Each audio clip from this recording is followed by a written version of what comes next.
Hello guys, in today's class we shall discuss the classification of protective relays based on their function. So as per the function, again we have categorized in 5. First one is the overcurrent relays, second one is under voltage relays, third one is impedance relays, and fourth one is under frequency relays, and fifth one is direction relays. See, the duty of such relays are evident by their name itself. Yes or not? Yes. The first one is overcurrent relay. As the name itself indicates, whenever the current quantity exceeds certain predefined limit, then what happens? The overcurrent relay will work. And under voltage relay, same. Whenever the voltage falls so and so limit, falls by so and so limit, so what happens? The under voltage relay will work. And impedance relay will work when we know that such relays measure the impedance between the particular relay as well as the any fault point. And whenever the fault within the protected section exceeds certain limit, then what happens? The impedance relay will work. And your under frequency relays, same. Whenever frequency falls so and so limit, it works. And the direction relay work only when the fault point is either in forward or reverse direction. Okay, so depending upon that, the direction relay will work. The above relays may be electromechanical, or they may be static, or they may be numerical in nature. Okay. Now let's see the next topic, that is classification of protective relays as comparators. So again it is classified into 3 types. First one is single input comparator, dual input comparator, and third one is multi input comparator. And again this duty of such relays are evident from the name itself. At the first we have single input comparator. Okay, as the name itself indicates, so such relays will operate on only one input signal, and also they are known as level detectors. And here the relays will continuously monitor one electrical quantity with some reference value or any base quantity. For example, we can consider your overcurrent relay. We know that your overcurrent relay measures the current continuously of a circuit, and it compares always with a certain preset value or any predefined value. And again, such type of relays are very simple in construction and as well as in operation. And such relays have certain drawbacks here. The first one is they are non-directional. Okay, it does not see in which direction the current is flowing. Okay, its duty is to what? Measure the current continuously with the base quantity. It always measures. Okay. Second one is they are not reliable, as the action depends on the single quantity. Only one electrical quantity is considered, so they are not reliable in nature. And third one is they fail to attain the desirable reliability. So whatever we expect, they will not be performing such expectations. Second one is dual input comparator. Again here also the name indicates these relays will work on 2 input signals. So such relays measure one quantity and compare the other quantity. Okay. So such type of examples of such relays are distance relay as well as the differential relay. The first, in the distance relay, which measures the current entering the circuit and then compares its magnitude or its phase angle with the local voltage or local bus voltage. So totally 2 quantities it measures. First one, it measures the current entering the circuit, and the second, it compares the magnitude or phase angle with respect to bus voltage. The next one is the differential relay. Here also it measures the current entering the circuit and it compares it with the current leaving the circuit at the other end. Okay, here also 2 quantities. It measures current entering as well as it compares with the current leaving the circuit. So 2 quantities it is utilizing to measure. So the name dual input comparator. Okay, again in the dual input comparator are of 2 types. One is your amplitude comparator, and the second one is phase comparator. The same thing I already told you. Amplitude in sense what, it depends on the magnitude, and the phase angle is respect to the voltage or with respect to the current value.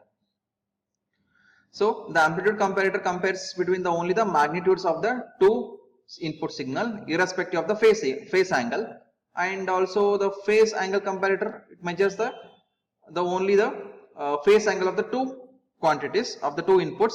And again there is a duality between the amplitude as well as the phase comparators.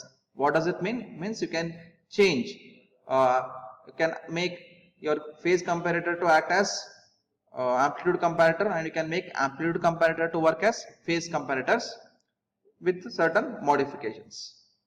Okay, and now coming to the multi-input comparator, again name here indicates, it's evident here, it has it measures between two or more input signals used for the comparison sake. And again such type of relays are having special characteristics other than the straight line or circle. Okay, and these comparators are of two types again here, multi-input phase comparator and multi-input amplitude comparator. Same again we are using two quantities here, that is okay, you have more than two quantities it does, but two things what I'm telling is, that is phase as well as the amplitude, nothing but magnitude.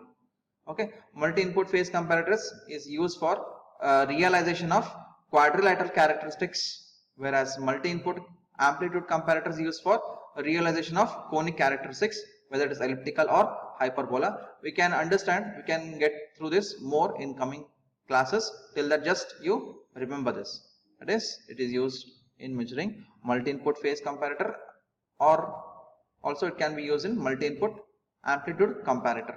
Okay, more will be dealt in the coming classes. Okay, now let us move to the next topic, that is automatic reclosing. Let's see what exactly the automatic reclosing is. See, as per statistics, one thing we came to know that around 90% of faults are occurring on the overhead lines, and they are of transient in nature. Transient in sense what? The faults will not long for more duration, they are of only short duration of time. And again such type of faults are mainly due to the lightning, or they may be falling off external bodies on the overhead lines. And again whenever such thing happens, what we see is arcs. Usually we might have come across in our day-to-day life. Sometimes what happens, due to the wind or storm, what happens, the branches of the trees may cut down and fall on the overhead lines, and due to that what happens, arcs may generate. And again, so due to this what happens, the line will disconnect. Yes, and so we will not receive any power. Okay, and again as I told you, transient nature, and again the line disconnection will be for only short duration of time. Okay, as the arc is extinguished, again the fault will be disappeared.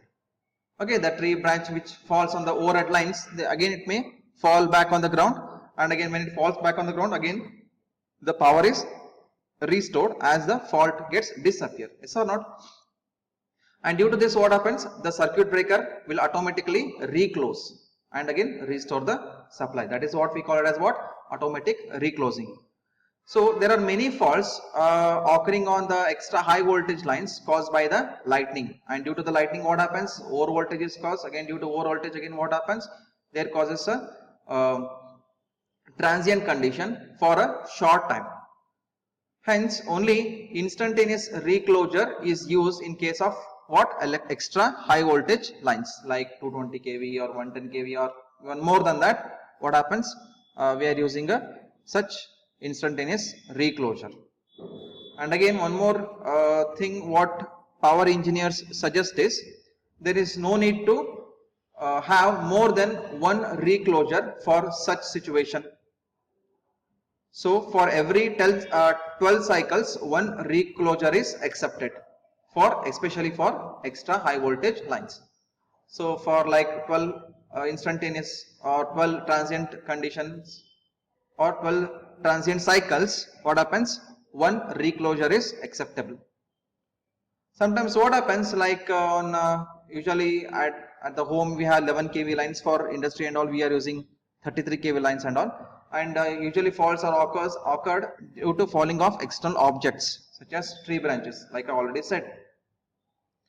The reason why tree branches fall on the overhead lines, because trees are at the more height when compared to that of your electric poles.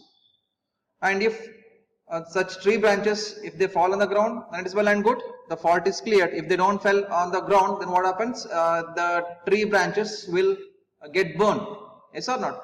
And due to the burning and all, what happens? The fault may get cleared, yes or not? So here what happens? Then we may require more than one additional reclosure, yes or not? Because sometimes even what happens, the tree, the branch, whatever falls on the ground, or whatever falls on the transmission line and all, it will not burn. It will take certain time to burn and all. So in that case, what happens? Usually there are 3 reclosures. It's all suggested by the power engineers. It takes around 3 reclosures, means 3 automatic reclosing at every 15 to 120 seconds. This is the time suggested by them. So for every 15 to 120 seconds, what happens? The circuit breaker try to restore the power so as to see the fault is cleared or not. Okay, so one report what we can see here is around 80% of the faults are cleared by first reclosure, means after 15 seconds 80% of the faults are cleared, and around 10% of the faults require the second reclosure. Okay, means after second time reclosing, the fault is cleared. Again, around 2% of the faults require third reclosure. Okay, and the remaining 8% faults are what? Permanent fails. Even after the closing, what happens? The power is not restored, and such type of faults are called as permanent failures in the nature, and they are permanent in nature as well.